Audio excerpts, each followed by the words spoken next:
Hola, muy buenas noches amigos televidentes y radioescuchas de nuestro programa Viva Mejor. Soy la doctora Gilda Moncayo y el día de hoy vamos a tratar un tema sumamente interesante, que muchas de las personas que quizás nos estén viendo no saben que lo padecen, y es la presión arterial elevada. Vamos a hablar acerca de la hipertensión arterial, el amigo silencioso que muchas veces tenemos y que no sabemos que estamos padeciendo. Quiero ahora que nos comenten, Peggy, coméntanos cómo tú diagnosticas o cómo viene un paciente cuando tú le diagnosticas hipertensión arterial. ¿Qué notas tú en ese paciente cuando entra a tu consultorio o con qué queja viene? Bueno, usualmente los pacientes hipertensos no conocen que son hipertensos. Exactamente, por eso yo decía el amigo silencioso. Enemigos silenciosos de la hipertensión arterial. Usualmente van porque algún colega los ha revisado y en la revisión les encontró hipertensión, porque la mayor parte de los hipertensos son asintomáticos. Asintomáticos quiere decir que no sienten absolutamente nada. Y luego van referidos porque justamente les encontraron hipertensión, aunque son asintomáticos, para poderlos comenzar a estratificar, quiere decir establecer en qué nivel de hipertensión arterial tienen. Porque las hipertensiones arteriales se gradifican o se estratifican en estadio 1, estadio 2, de acuerdo al nivel de presión arterial que tienen los pacientes. ¿Y de acuerdo a la edad o no? No necesariamente, porque hay pacientes que son muy jóvenes y que tienen estadio 2, o sea, hipertensión arterial estadio 2. La edad del paciente no tiene nada que ver. No se relaciona muchas veces porque hay personas que son, hipertensos seniles y lo que logran tener es hipertensión arterial estadio 1, que son las más suaves. Más, ya, perfecto. Sí. Ok, Carlos, y tú en tu experiencia, ¿qué nos puedes contar? ¿Tú tienes más experiencia acaso en niños, en adultos, en adultos mayores? ¿Cuál es tu mayor experiencia? En mi ámbito yo veo la cardiología integral porque soy tanto de adultos como niños. Okay. Y veo niños porque sencillamente es la cardiopatía congénita y son de hospital y no de las partes de los consultorios porque son otro tipo de manejo. Sin embargo, te digo que es muy interesante el hecho que la hipertensión, como la diabetes, la estamos viendo en los niños que es enfermedad de adultos. Y eso sí nos alarma porque de adolescentes ya están con problemas. Entonces pienso que es muy importante el hecho de que tenemos que estudiar hoy a una población que no era usualmente la que padecía del problema. ¿Y a qué crees tú que se deba esto? Que ahora se encuentren más en niños diabetes e hipertensión. Bueno, te digo una cosa. Aquí la hipertensión arterial es un hecho de multifactores de riesgo cardiovascular. Sin embargo, aquí hay una cosa muy importante, el hecho del antecedente familiar, parte genética en muchas ocasiones, y depende mucho del estilo de vida actual, donde la alimentación es pésima, comida chatarra, llena de grasa, llena de carbohidratos, entonces se están adquiriendo problemas metabólicos, entre hipertensión, ajustes de una mala alimentación y donde hay un sedentarismo muy alto en los niños. Peggy, ¿qué nos puedes comentar tú en respecto al paciente que usualmente tú ves en tu consultorio? ¿Qué tú crees que les hace mejor? ¿Llevar una dieta más equilibrada, hacer más ejercicio? O sea, ¿cómo notas tú que esa hipertensión disminuye o qué resultados has encontrado tú? Obviamente, aparte de dar el medicamento, ¿con qué estilo de vida se relaciona más esto? Bueno, el manejo del paciente tiene que ser integral no solamente el farmacológico, o sea, dar la medicación, sino también lo que nosotros llamamos medidas no farmacológicas, que justamente es, digamos, el entorno de lo que es los hábitos alimenticios, del ejercicio, que es importantísimo en el paciente hipertenso. Y también el manejo del estrés, que tenemos mucho actualmente en el trabajo, digamos, en el ámbito familiar, en todo, porque hay muchas presiones, ¿no? Entonces, todo ese entorno es importante en el manejo del paciente hipertenso. Si me duele constantemente la cabeza, ¿significa que tengo presión alta? No necesariamente. Una cefalea o dolor de cabeza puede ser, digamos, causada por muchas razones. Porque acuérdense que les acabo de decir que la hipertensión usualmente es silenciosa, es asintomática. Entonces, no siempre que la persona tiene una cefalea o dolor de cabeza es por hipertensión arterial. Muchas veces puede ser por una preocupación o puede ser por un problema en las cervicales, en la columna cervical, o puede ser otro problema digestivo. Pero también puede ser también hipertensión arterial. O sea que hay que realmente ir al médico, que el médico le haga una anamnesis, una historia clínica y exámenes para observar si realmente es motivado por hipertensión o no. Puede ser como no puede ser. ¿Se es hipertenso solo después de los 40 años? Bueno, creo que eso era un pensamiento muy ¿no? antiguo. Claro. En definitiva, y hasta Peggy dijo hace un momento, que el hipertenso puede ser mucho más joven. De hecho, habíamos hablado de niños, ¿verdad? Ahora yo tengo pacientes de 20 años. Y hablemos de la gente real. joven que trabaja, ¿no? El estrés y todas las situaciones que vive, las malas comidas, todo este tipo de molestias, de factores de riesgo que estamos abocados todos, hace de que en ellos vaya hipertensión arterial antes de los 40 años. Y el hecho del dolor de cabeza, que no es sinónimo de hipertensión, siempre es importante primero tomarse la presión arterial. Con la presión arterial vamos a saber realmente si este paciente tiene la presión elevada o el dolor de cabeza es por otras causas, no por el dolor de cabeza. Y además, eso invita muchas veces a que, no sé qué hablemos más adelante, la gente que es muy estresada y nerviosa cuando va a tomarse la presión, las tiene muy altas muchas ocasiones. Y realmente es por la impresión de ir al médico y tener noticias de que pueda pasarle algo en su salud, en su parte del corazón. Y eso nosotros decimos un síndrome de bata blanca. ¿Ya? Entonces no hay que confundir ese tipo de cosas con la presión arterial, y a veces cuando tenemos que aclarar, tenemos que hacer un monitoreo de la presión arterial, como es el mapa que existe actualmente, gran ayuda. Si hago dieta sana y ejercicio, ¿se puede mejorar la hipertensión?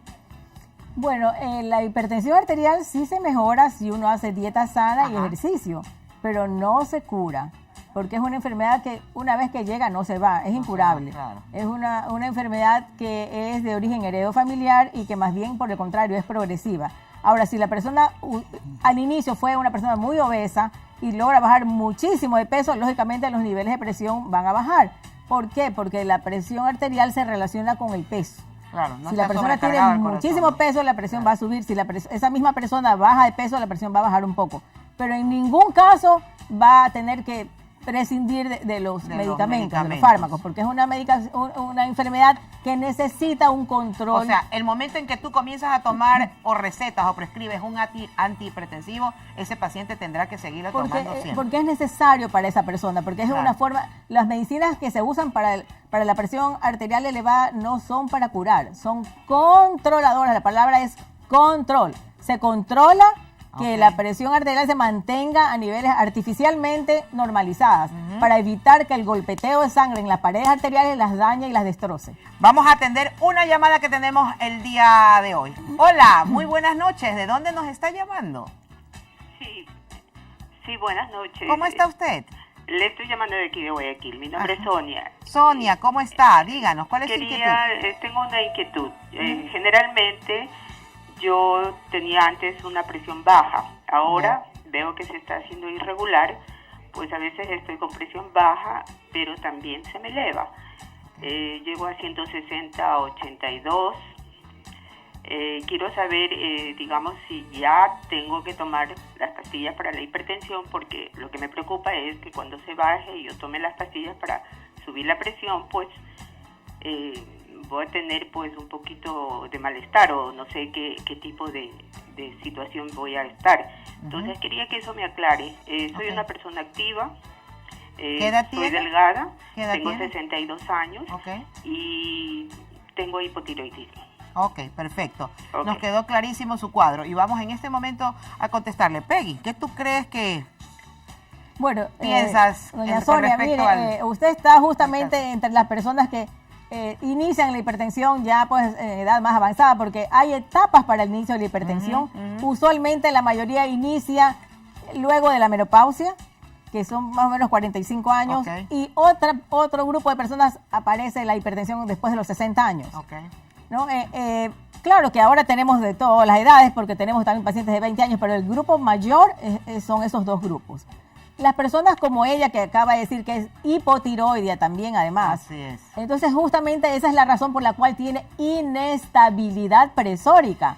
porque el hipotiroidismo provoca baja de presión y ella, como es hipertensa, se le eleva la presión. Entonces, primero tiene que corregir también el problema tiroideo y luego hacerse también un examen que ahora estamos tecnificados. Se hace el monitoreo ambulatorio de la presión arterial. Con eso nosotros observamos perfectamente los promedios de presiones diurnos y nocturnos y podemos establecer una mejor terapia que lleva el paciente. Exacto, 24 horas. ¿No? Con eso verificamos los promedios diurnos y nocturnos y vemos una mejor opción de tratamiento para esa persona. Entonces, según ella, lo que tiene un promedio de 160, 80 y tantos, ella debe tomar medicina, pero no se puede tomar por tomar como ella se imagina, sino tiene que ser visitar a un cardiólogo para tener un chequeo cardiológico. Le establezca qué promedios tiene y con eso se le da una medicina, porque las medicinas son muchísimas y hay medicinas muy suaves, otras muy potentes. Yo les digo que es exactamente como para que grafiquen en su cabeza como las tallas de la ropa, la hipertensión, hay small, medium, large o pequeño, mediano y grande y extra grande. Igual, las hipertensiones varían en tamaño y de acuerdo a eso se da la medida de la dosis de la medicación controladora de la presión arterial. Creo que otra llamada en espera. Hola, buenas noches. ¿De dónde nos llama? Buenas noches, soy José de Guayaquil. Ajá, ¿y su nombre? Sí, José. José, cuéntenos, ¿cuál es su inquietud? 71 años de edad, hipertenso de toda la vida, doctorita. Tomo warfarina, brilinta, amlodipino, simvastatina. Ya se la sabe de memoria usted. Sí. Un cóctel, como dijo usted, un cóctel de drogas. Ajá. Entonces, la pregunta, tengo 12 meses tomando warfarina. Sangro mucho y todo, pero el cardiólogo que me trata dice que puede ser de por vida. ¿Será o no cierto, doctorita? Ok, vamos enseguida a despejar su duda, José. Gracias. Carlos, ¿qué le podemos contestar a José? Buenas noches. Bueno, él nos está hablando de un paciente que ya está en tratamiento por algunos problemas, pienso yo, no solo la hipertensión. Claro, porque tiene anticoagulantes. Porque tiene anticoagulación, antiplaquetarios, inclusive y estatina. Pero la preocupación suya en realidad va al hecho de que ha tenido sangrados con la warfarina sódica. Y desgraciadamente la warfarina sódica es un medicamento que nos ayuda a poder mejorar las circunstancias de que no se coagule la sangre. Y eso lo va a tener que tomar de por vida. Pero el asunto es que este medicamento tiene que ir bajo un control, un monitoreo en laboratorio para saber cuál es el ring, el tiempo de protrombina, los factores que estén alterando eso. Ya puede ser la alimentación inclusive, y ajustar la dosis. Y ese espacio inicialmente son los controles más seguidos, después se pueden espaciar mucho más, pero el paciente tiene que ir al laboratorio, y a un buen laboratorio, para que pueda manejarse el asunto de la warfarina sódica. Peggy, quiero preguntarte algo. ¿Qué haces tú después de que ya has tomado la presión, hecho el diagnóstico, exacto, ya has comprobado que el paciente es hipertenso? ¿Qué otros métodos de diagnósticos haces como un control cardiológico para aquella persona que te visita en tu consulta? Bueno, algo básico, aparte del electrocardiograma, que es lo más elemental, obvio, el ecocardiograma. El ecocardiograma nos da mucha más información, nos da el grosor de las paredes, esto que tenemos el movimiento, aquí, ¿verdad? Claro. Explícanos un poquito aquí con el corazoncito que tenemos. Que pues en el paciente hipertenso lo que ocurre cuando la persona no se controla bien o pues, a largo plazo ya la persona es hipertensa, comienza a aumentar el grosor de las paredes del músculo cardíaco.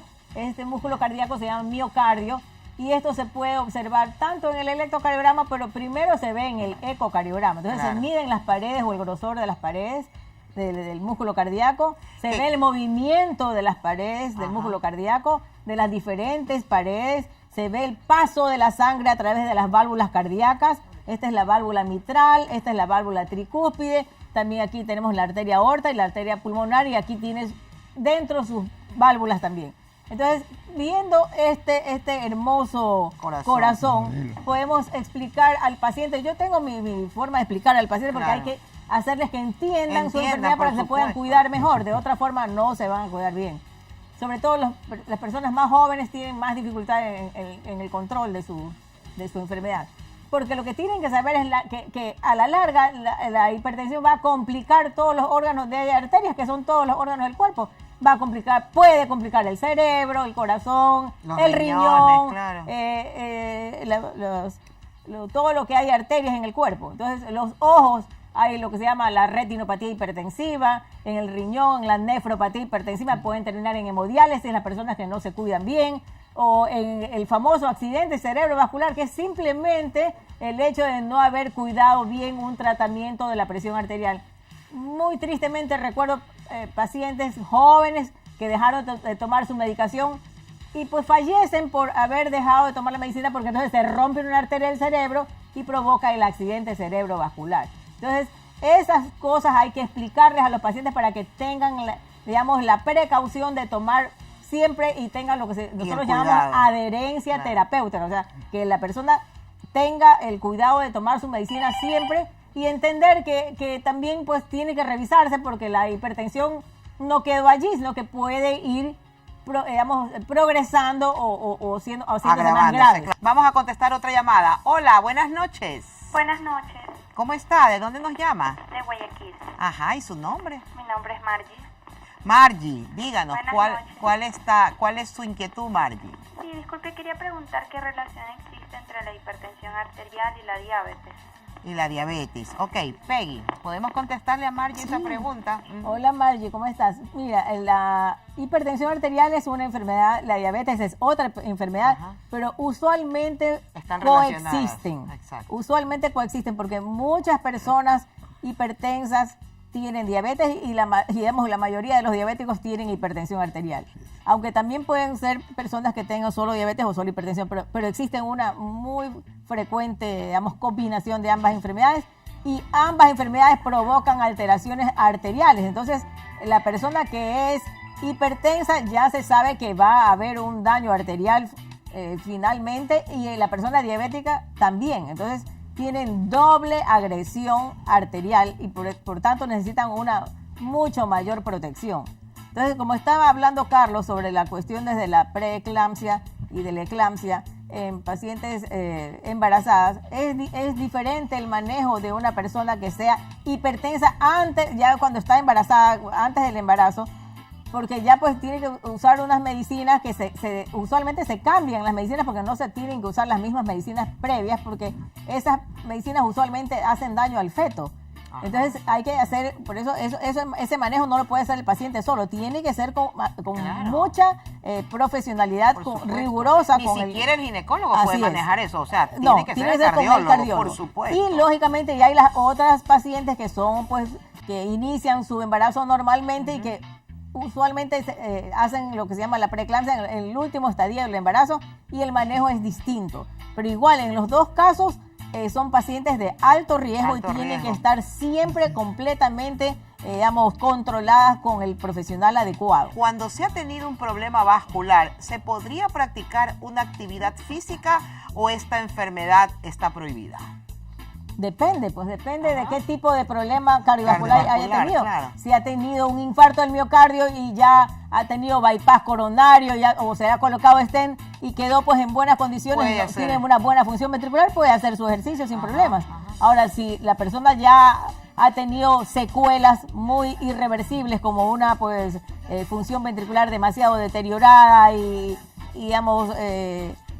la función cardíaca está demasiado disminuida, pues entonces no va a poder hacer una actividad física como la hacía antes. No, muy limitada. Muy limitada, correcto. Ahora sí, danos tus recomendaciones. Bueno, recomendaciones para la persona hipertensa. Primero, por ahí estaba el señor diciendo que se le bajaba la presión. Es que eso puede ocurrir en personas también que a lo mejor tienen asociado hipotiroidismo y no lo saben. Hay que hacerse revisar, porque no es... O si no, por ejemplo, personas que piensan que la presión arterial es elevada permanentemente. No, en la noche usualmente baja la presión arterial, el 10%. Cuando no baja pueden ser varias cosas. Puede ser que el paciente tiene problemas de riñón, o es un nefrópata, ahí no baja la presión arterial, o sea que es paciente no diper, según el monitoreo de presión. O también tiene lo que ahora es muy, común, pero que las personas no lo conocen, que es la famosa apnea obstructiva del sueño. La apnea obstructiva del sueño ocurre en personas roncadoras que no saben que tienen el problema. Hay una obstrucción intermitente de la vía aérea, personas con sobrepeso, y eso les provoca disparos presóricos y hay una presión arterial resistente al tratamiento. Entonces ahí cabría este asunto del monitoreo de la presión arterial. Claro, lógico, y no solamente eso, sino la polisomnografía, que es un estudio ya exclusiva para ver ese tipo de enfermedad que se llama apnea obstructiva del sueño, que yo también la realizo. Mira qué bien. En cuanto a recomendación, la persona cuando ya es diagnosticada tiene que ser, digamos, puntual en la toma de su medicación. No es porque se siente mejor va a dejar su medicina. No, pues ya hemos dicho que no puede. Tiene que acompañar el tratamiamiento a la medicación, tiene que acompañar a las medidas no farmacológicas, que es bajar de peso al peso ideal, hacer ejercicio y seguir los consejos médicos. Ok, vamos a ir con una consulta que tenemos ahorita al aire. Buenas noches, ¿de dónde nos está llamando? Buenas noches, de Guayaquil. Díganos su nombre y su inquietud, por favor. Elena Andrade. Ajá, ¿y su Una pregunta para el doctor para despejar una duda. Dígame. Ya, lo que pasa es que a mí me sabe doler la cabeza y me parpadea el ojo y como que la cara me hormiguea. Quisiera saber si eso también depende de la presión arterial. Ok, perfecto. Bueno, yo le diría que esta sintomatología que usted está haciendo, las recomendaciones que le podamos dar nosotros, realmente no es implícito y característico de una hipertensión alta. Sin embargo, tenemos que considerar que los hipertensos pueden hacer formas de parálisis faciales y pueden dar por este tipo de síntomas de parestesias. Ese hormigueo, ¿no? Exactamente, y lo adecuado es, primeramente, si es hipertenso, pues hay que hacer un ajuste de la presión arterial con las recomendaciones tanto dietéticas como farmacológicas. Y si no, puede ser que esa parálisis facial, si es así, también pueda deberse a una enfermedad viral y nada tiene que ver el corazón. De tal manera que tenemos que todo ver en un contexto. Y también hay otras personas que en párpado a veces tienen fasciculaciones y que son nerviosas, que es otra situación. Exacto, que nada tiene que ver con la presión tampoco. Así es. Bueno, en todo caso que se haga primero con una consulta con un médico general para que él vea conveniente, si es que es necesario, pues mandarlo a una interconsulta con ustedes los cardiólogos. Carlos, como recomendaciones tuyas al respecto del tema que hemos estado tratando el día de hoy en hipertensión, ¿qué le sueles recomendar tú a tus pacientes? Una vez que ya los has medicado, que ya están diagnosticados, y bueno, ¿cuál es tu recomendación? Bueno, lo que hay que estar todos los días a los pacientes que vienen a la consulta, que están en tratamiento de hipertensión arterial, es insistir la importancia de que debe tomar su medicación a la misma hora, todo. Exactamente, porque el asunto es que, como en un momento dijo Peggy, los pacientes cuando se normaliza su presión con la medicación, piensan que ya se han curado y dejan de tomar la medicación. Y aquí viene un punto, porque esto sí es preocupante. En nuestro país la adherencia al tratamiento no son de las mejores, desgraciadamente, por eso hay que insistir y tenemos que tomar en cuenta que en otros países que son más desarrollados, de primer mundo, también hay problemas de adherencia, pero no lo tienen a nivel que lo tenemos nosotros. Porque somos más descuidados. Exactamente. Ok, entonces hay que cuidarse un poco más y seguir las indicaciones de los médicos al pie de la letra. A ver, queridos doctores, tenemos una consulta en redes sociales y que dice: ¿cuál es el método más efectivo para comprobar que mi salud cardíaca está bien? A ver, Peggy, despláyate. Bueno. Ajá. No hay un solo método para observar que su corazón esté bien. Yo lo que les digo a mis pacientes es que el diagnóstico cardiológico es exactamente igual que un rompecabezas, que tiene varias piezas. Entonces, cada pieza de rompecabezas es un examen diferente. El uno es un electrocardiograma, el otro es el ecocardiograma, el otro es el monitoreo de presión, el otro es holter de arritmias, el otro es la prueba de esfuerzos, el otro es el que, si acaso pues fuera necesario hacerle un estudio hemodinámico o cateterismo cardíaco, pues y con eso se podrá saber englobar bien su situación cardiovascular. Pero uno va gradativamente, como una escalera, gradativamente viendo cuál es la necesidad de cada uno de los pacientes. No es que a todos se les va a hacer todo. No, pues claro. Porque dependiendo el problema que tenga esa persona, entonces si es una cosa más sencilla, pues se queda con los primeros exámenes. Si ya es un problema ya como el señor que dijo que tomaba warfarina y tomaba pues una X conjunto de medicinas, pues entonces ese señor seguramente haya tenido un problema de infarto o ha tenido un problema ya de fibrilación auricular, que necesita tomar una medicina mucho más compleja. Entonces, esos tienen que hacerse revisiones más constantes y con ecocardiogramas, inclusive con esos ecocardiogramas que se llaman transesofágicos para ver cómo están las válvulas internamente. Entonces, cada persona es un mundo diferente. Aparte. Entonces, así que amigos televidentes, es posible dar un examen para englobar todo, ¿no? Gracias a todos ustedes, y este es Viva Mejor, donde los médicos vamos a sus casas. Soy la doctora Gilda Moncayo. Buenas noches.